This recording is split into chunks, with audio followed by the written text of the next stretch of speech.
Ouça agora uma palavra de fé, com o pastor Rogério Postigo. E vamos aqui juntos receber o que Deus tem para nós, hein? E vamos abrir a Bíblia agora no livro de Esther, capítulo de número 9. Vamos a essa palavra para que juntos com esse entendimento possamos então orar e tomar posse da vitória. Amém? Vamos lá então, Esther capítulo de número 9.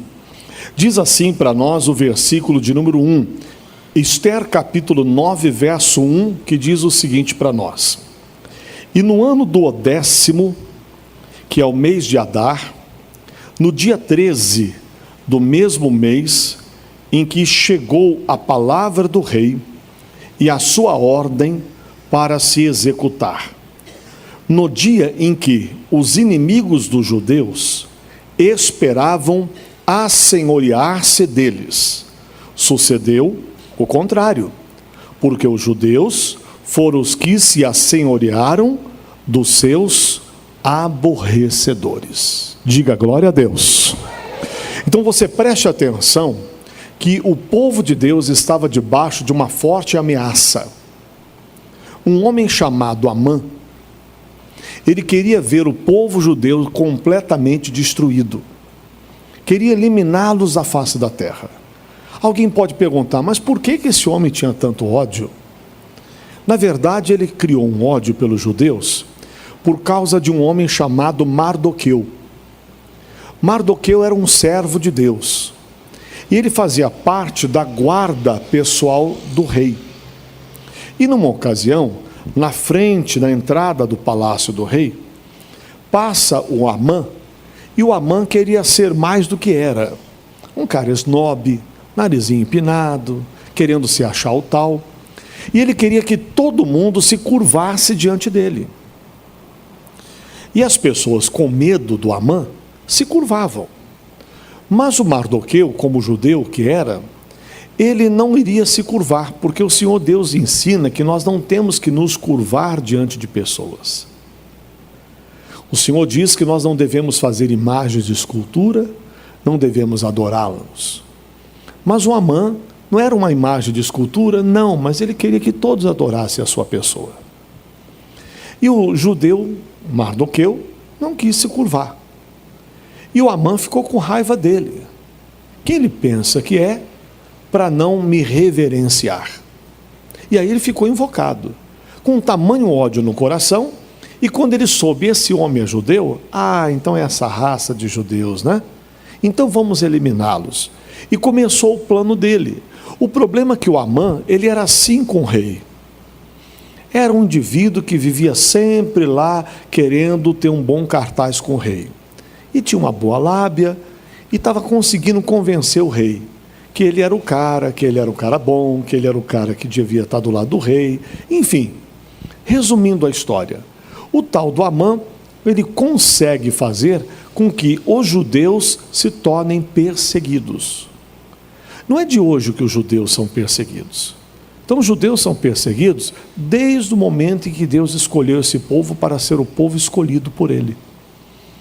Ele diz que é o povo que ele escolheu, para ser o povo particular dele. E desde então, o povo judeu passou a ser perseguido. Talvez aqui alguns sejam até descendentes de judeus aqui e nem sabem.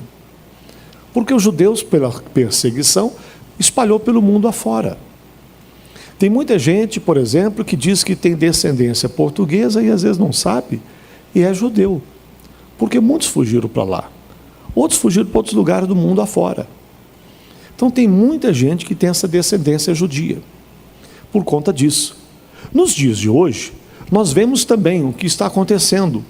As nações se levantando contra quem? Contra os judeus. Os países se levantam contra.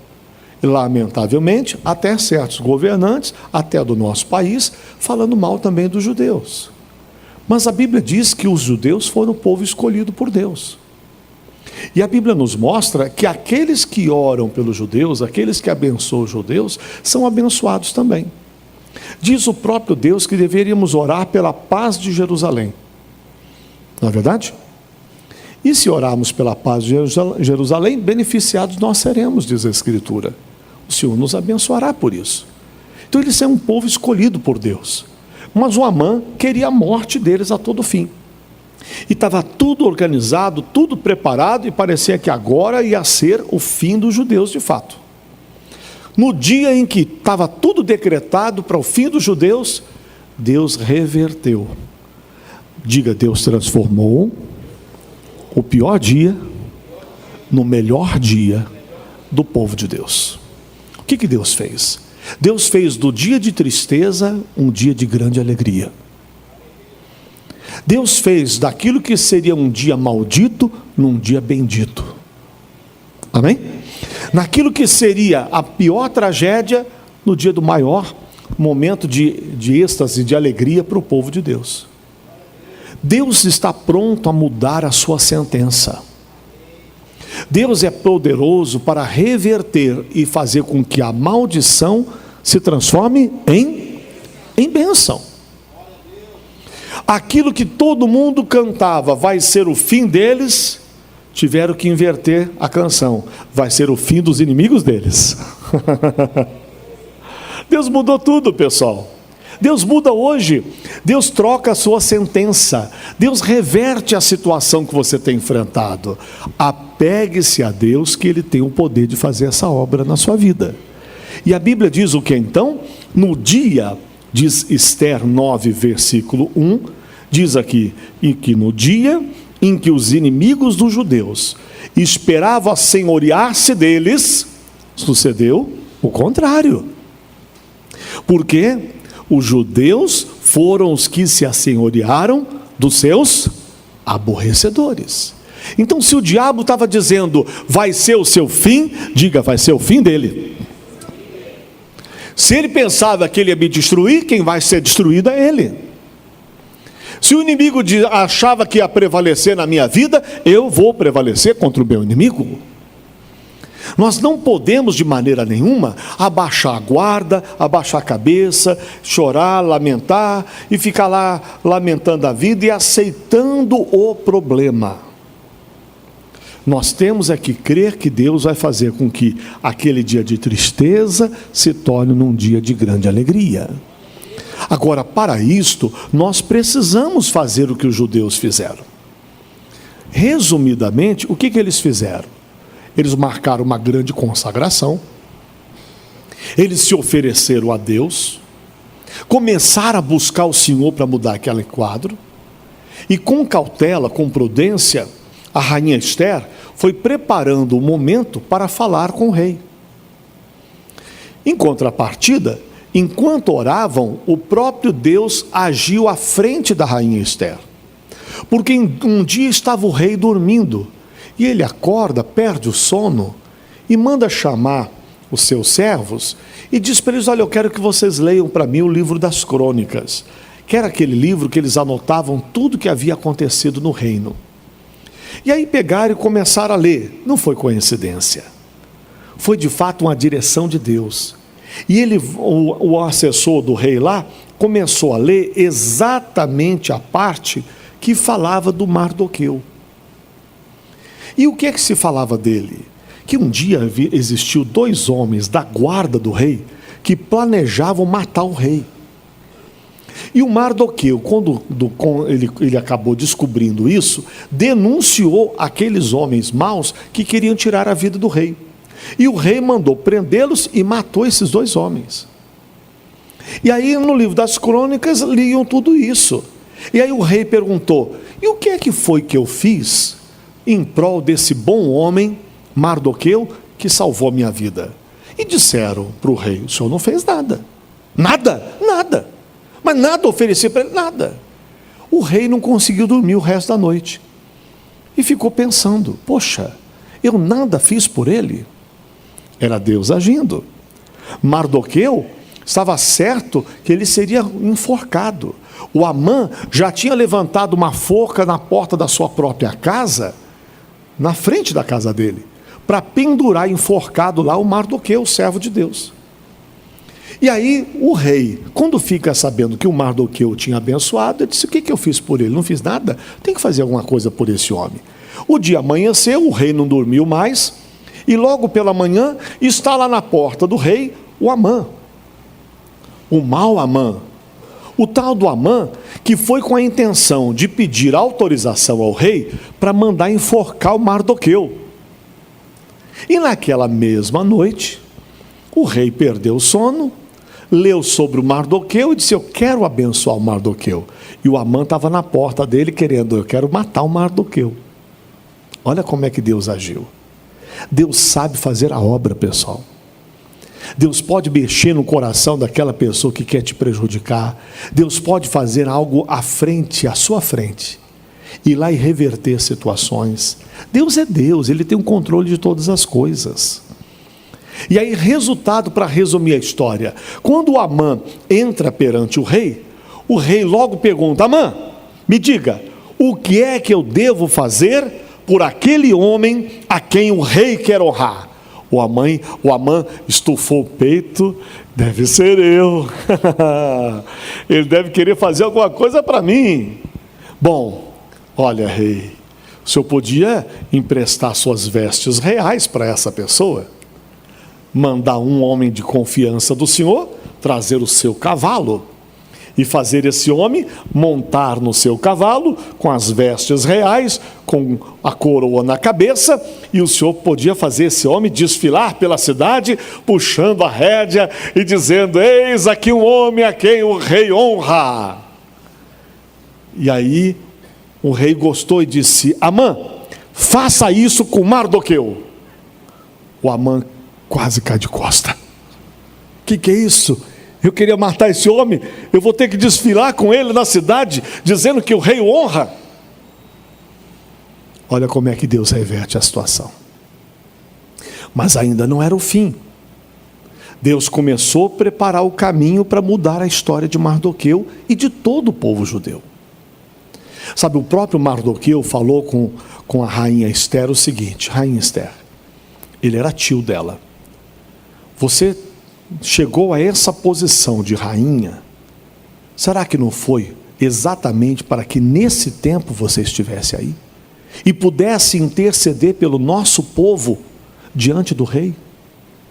E se você nada fizer, preste atenção, Mardoqueu era um homem de fé.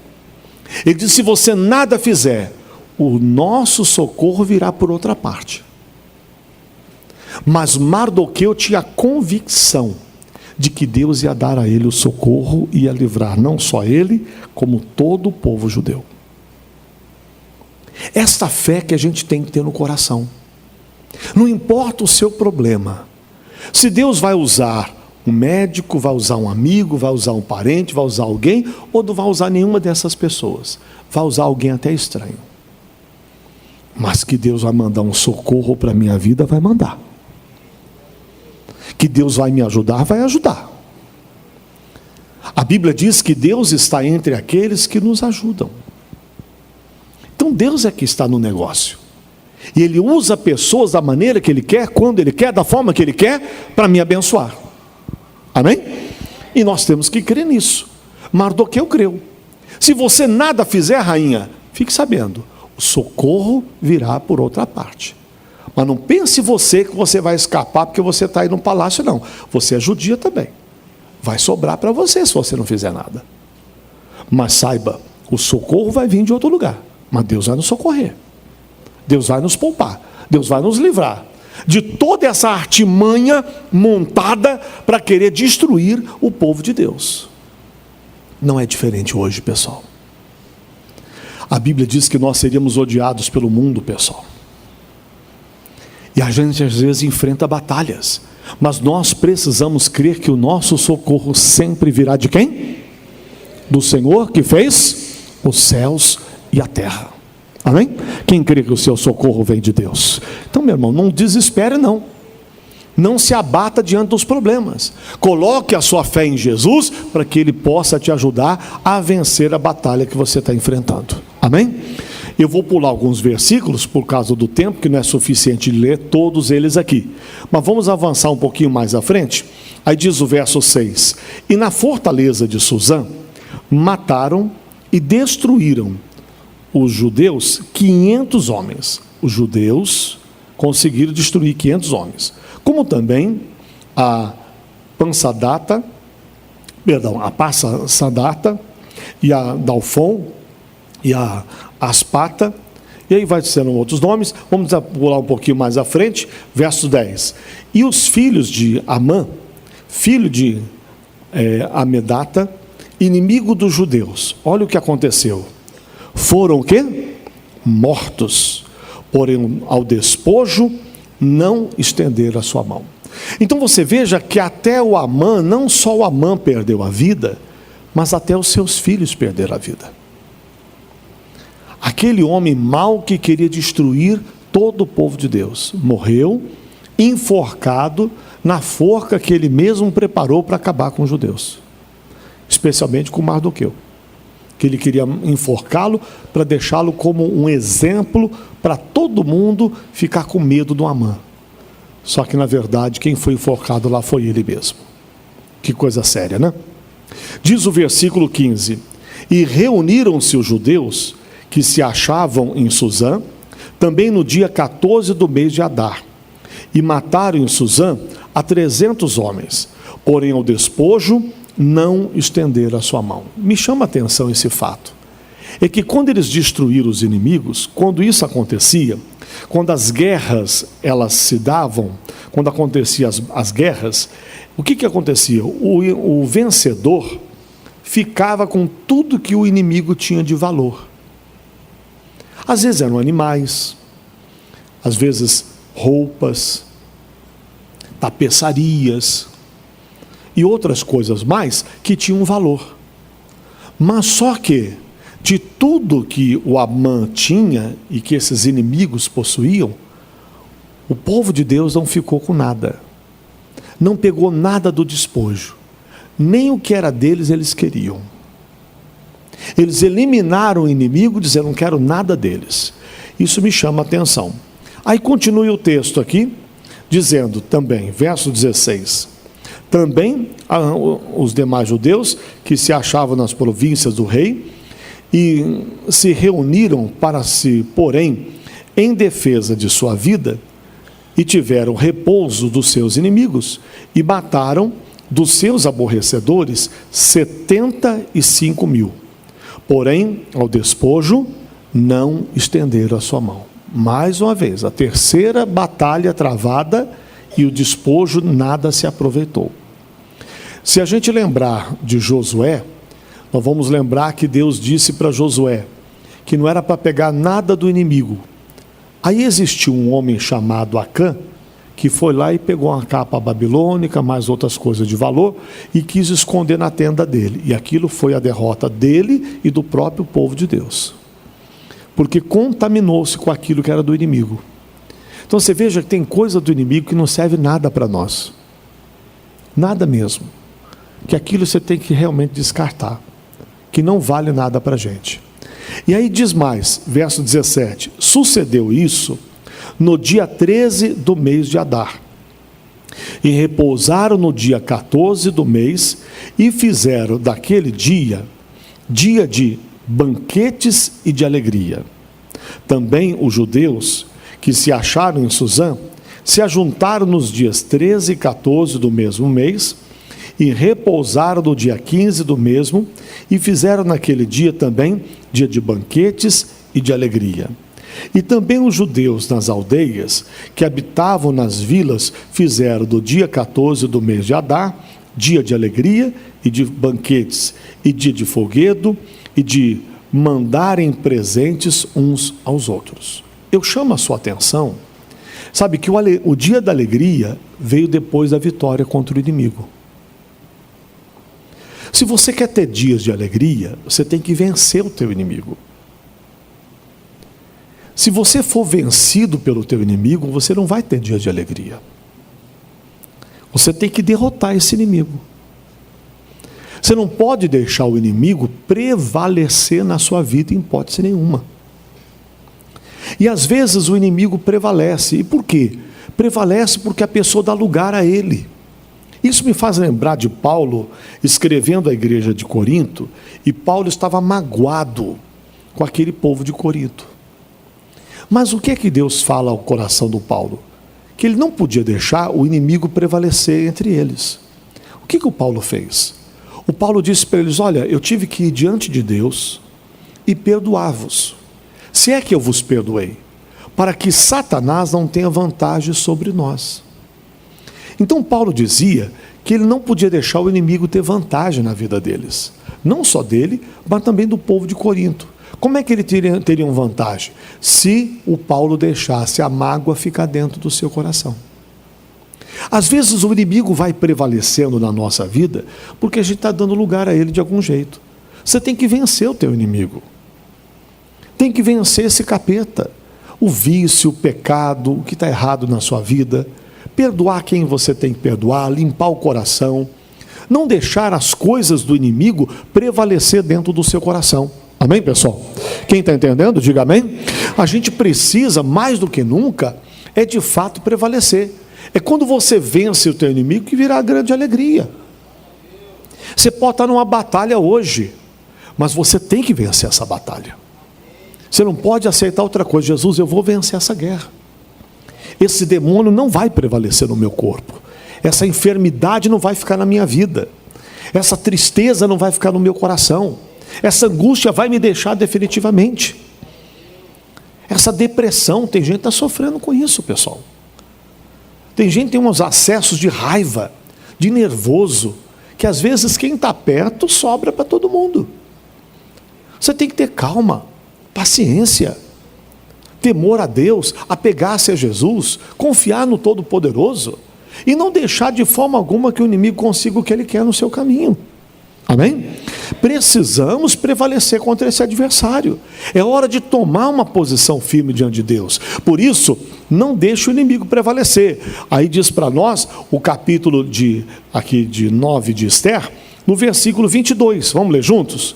Como os dias em que os judeus tiveram repouso dos seus inimigos. Quando é que tiveram repouso? Quando derrotaram eles. O mês que lhes mudou. O que Deus mudou? De tristeza em alegria, e de luto em dia de foguedo, quer dizer, de soltar fogos de felicidade, para que os fizessem dias de banquetes e de alegria, e de mandarem presentes uns aos outros e dádivas aos pobres. Sabe, irmãos, eu fico pensando, para nós hoje, é como se fosse a grande vitória que Jesus Cristo conquistou. Porque quando a gente celebra o Natal, por exemplo, a gente não faz isso? Não faz banquete? Não é assim? A gente faz banquete, a gente troca presentes, não fazemos isso? Não é? É como a festa deles, do Purim, que eles celebram, só que é mais do que isso. Eles celebram como o dia de ação de graças, como faz lá o povo dos Estados Unidos, que celebram o dia de ação de graças, a libertação deles. Então eles têm um dia de graça deles, que é dia de fazer aquela comilança, de se reunirem, de cada um contar o porquê que eles têm motivos de agradecimento a Deus. Eles fazem isso. Nós temos o nosso Natal, nós temos o dia de Páscoa, o dia que celebramos a ressurreição e a vitória de quem? De Jesus. A vitória de Jesus sobre a morte. Porque ele venceu. Amém? Então nós temos motivos para fazer isso, assumindo a vitória que Cristo conquistou para cada um de nós. Nós temos a necessidade de assumir isso na nossa vida, vencer esse inimigo e fazer festa com a grande vitória que o Pai nos concedeu através de seu Filho Jesus Cristo. Deus transformou aquilo que seria o dia da derrota no dia da grande vitória. Aquilo que seria o dia de luto no dia de grande festa, no dia de tristeza em grande alegria. Amém? Você ouviu uma palavra de fé com o pastor Rogério Postigo. Siga nas redes sociais, Instagram, Facebook e YouTube, @pr.rogériopostigo e @IIGDBHMG.